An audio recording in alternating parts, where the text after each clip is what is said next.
Hello అందరికీ నమస్తే. నేను మీ శారద. ఈరోజైతే ఎల్లో కలర్ శారీ వేర్ చేద్దాం అనుకుంటున్నాను. సో ఎందుకని మీకు కూడా తెలిసే ఉంటుంది, ఈరోజు అక్షయ తృప్తి, అందుకని చెప్పి ఎల్లో కలర్ శారీ వేసుకుంటే చాలా మంచిదని చెప్పారు.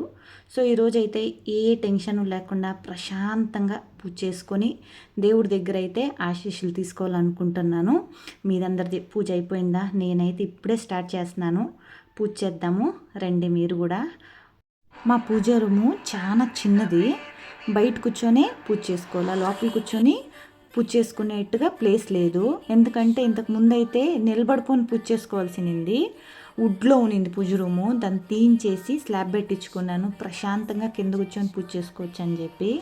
అక్షయ తృతీయ స్పెషల్గా నేనైతే బంగారం కొనలేదు, కల్లుప్పే కొన్నాను. ధాన్యాలు కూడా మీరు తెచ్చి పూజ చేసుకోవచ్చు. నేనైతే కల్లుప్పు తెచ్చి పూజ చేసుకుంటాను అమ్మవారిని. ఈరోజు నైవేద్యానికి కూడా నేను అటుకులు, బెల్లము, ఖర్జూరకాయలు, పళ్ళు పెట్టి నైవేద్యానికి పెట్టాను. నేను కుబేర లక్ష్మి టెంపుల్కి పోయింటిని, అప్పుడు అక్కడ వాళ్ళు చెప్పారు అటుకులు పాయసం అన్న, బియ్యము బెల్లం అన్న అమ్మవారికి చాలా ఇష్టం అని. అందుకని చెప్పి నేను ఈరోజు నైవేద్యానికి అటుకులు బెల్లం పెట్టాను. ఎందుకంటే చాలా లేట్ అయిపోయింది ఈరోజు నేను పూజ చేసే గుద్దికి.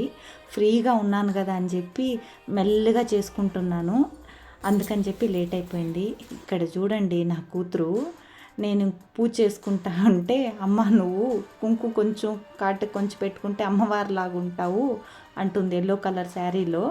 నిజంగా అమ్మవారిలాగా ఉన్నానా చెప్పండి మీరు. చూడండి మా తులసి చెట్టు ముగ్గు.